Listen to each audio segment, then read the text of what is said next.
شابه کوي ماته راز ښکاره کوي، هغه راز ماته ووایه چې زما د بټوې نه پیسې چا پټې کړي دي. بسم الله الرحمن الرحیم. السلام علیکم ملګرو، امید دی چې تاسو ټول بخیر. مونږه د انګلیش ایډیمز یعنی محاورې او ایکسپریشنز یعنی تاثرات چې مونږ څنګه ورکو دا مونږ شروع کړی دي. د دې نه مخکې مونږ پارت 3 پورې الریډي کړی دي.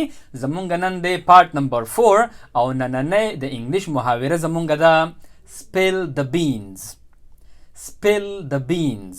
اوس سپیل ویل کېږي اړولو ته یا غورځولو ته، یعنی د چا نه اوبه واوړي، د چا نه چای واوړي، یا څوک چای وغورځوي یا اوبه وغورځېږي، نو دغې ته خو ویل کېږي سپیل. او بینز ویل کېږي لوبیا ته. لوبیا نه خلک چې کومه خوري، څوک ورته کورخې وایي، څوک ورته لوبیا وایي. نو دغه شانتي دا زموږ سره محاوره ده سپیل د بینز یعنی لوبیا اړول. خو د دې لفظي معنی شوله که نه. او تاسو ته ما ویلي وو چې په محاورو کې به مونږ لفظي معنی ته نه ګورو، بلکې مونږ به د هغې مطلب ته ګورو چې د دې خبرې مطلب څه دی. نو اوس سپیل د بینز یعنی لوبیا اړول د دې په اصل کې مطلب دی to give away a secret. د راز خبره چاته ویل یعنی راز ښکاره کول. تا ته چا د راز یو خبره کړې ده او ته هغه خبره بل چاته وکړې، هغه راز ښکاره کې، هغه پټه خبره ښکاره کې. so you spill the beans. نو تا لوبیا واړوله. لفظي معنی خو دا راځي، صحیح ده. اوس دلته کې دا یو پوینټ یاد ساتئ، که هغه راز یو کس په قصد باندې وایي یعنی on purpose وایي، په قصد باندې بل ته وایي، او که هغه اکسیډنټلی یعنی حادثاتي طور د هغه د خولې نه وخیږي هغه خبره، په دواړو حالتو کې به محاوره هم دغه استعمالیږي spill the beans. اوس دلته کې د سپیل پروننسیشن ته به هم خیال کوئ. دا دی سپیل SPILL. سپیل نه دی سپیلنګ چې کم خلک وایي که نه چې د دې سپیلنګ څه دی، هغه خو دی سپیلنګ، هغه دی SPELL او دا دی سپیل SPILL. صحیح ده. اوس زه تاسو لا یو څو اگزامپلز در کوم چې دا به تاسو په کومو موقعو باندې څنګه استعمالوئ، نو انشاءالله تاسو به په دې باندې پوه شئ. فرض که زما د بټوې نه چا پیسې پټې کړې دي او ما ته پته نه چې چا پیسې پټې کړې دي او ډېر کسان ناست وي، نو زه بیا ټولو ته وایم چې come on spill the beans, who stole the money from my wallet. شابه کوي ماته راز ښکاره کوي، هغه راز ماته ووایه چې زما د بټوې نه پیسې چا پټې کړې دي. spill the beans. حل ووایئ. نیکسٹ ایگزامپل، فرض کا زمونږ یو ملګری دی او د هغه نوم کامران دی. مونږ د کامران دپاره یو سرپرایز پارټي ایښودې ده.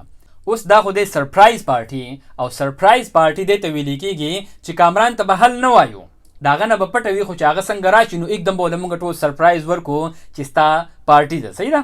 نو اوس فرض کا د کامران دپاره مونږ پارټي ایښودي د جمعې په ورځ باندې، او نو زه بیا ټولو خلکو ته وایم چې there is a surprise party for Kamran on Friday, so please don't spill the beans.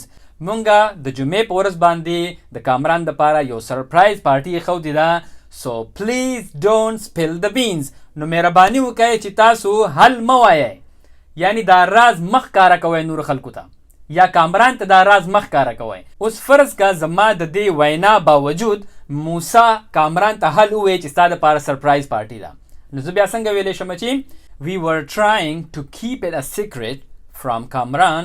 مونږ کوشش کوو چې مونږ دا د کامران نه راز وساتو. we were trying to keep it a secret from Kamran but Musa spilled the beans. خو موسی حل وویلو، خو موسی هغه راز ښکاره کړلو. نو اوس تاسو وګورئ دلته ما ووایي چې spilled the beans، نو ما spilled استعمال کو، نو ځکه چې دا خو زه زړه خبره کومه، past tense دی، نو دغه شانتي spilled verb دی او دا به د زمانې سره خپل فارم چینج کوي چې موږ د کمې زمانې خبره کوو د هغې مطابق به دا استعمالیږي. صحیح ده. او د بینز به په خپل ځای باندې هم دغه شانتي راځي، دا به کله هم نه بدلیږي. نو هم دغه شانتي که فرض که تاسو چاته د راز خبره وکړئ چې زه تاته د راز یو خبره کومه، خو دا خبره به چاته نه وي او هغه ستا سره واده وکړي چې I promise I won't spill the beans. زه ستا سره دا واده کومه، دا لوز کومه I won't spill the beans چې زه به دا حل چاته نه ویمه، زه به دا راز چاته نه ښکاره کومه. اوس که فرض که د چا د خولې نه یو خبره وخیږي، د راز خبره وي، خو د هغه د خولې نه وخیږي په غلطۍ سره، نو ته بیا ویلی شي چې he spilled the beans accidentally. د هغه نه حادثاتي طور د هغه د خولې نه دا خبره وختله، یا د هغه نه په غلطۍ سره هغه راز ښکاره شو. او یا که فرض که چا په قص باندې یو راز ښکاره کړی وي نو ته بیا ویلی شي چې he spilled the beans on purpose. هغه په قص باندې دا راز ښکاره کړی و. نو اوس په اخره کې زه ستاسو د ټولو نه یو سوال کوم او د دې جواب به تاسو ټول ماته په انګلیش کې په کمنټس کې لیکئ. صحیح ده؟ Have you ever spilled the beans؟ آیا تا کله یو راز ښکاره کړی دی، یعنی چا درته د راز خبره کړې ده او تا چاته ویلي ده چېرته؟ نو دغه شانتې د دې سوال جواب به تاسو ټول مالا په کمنټس کې راکوئ. نو انشاءالله زه به ستاسو د کمنټس جواب تاسو له درکوم. نو دا و زمونږ نننې د انګلیش یو بل ایډیم، یو بله محاوره. انشاءالله په نیکسټ لیسن کې به بیا ملاویږو. لایک او شیر د نه هیر نشي او ټول زمونږ د یوټیوب چینل خامخا سبسکرایب کړئ. ټول د خپل ځان ډیر خیال ساتئ. د الله په امان.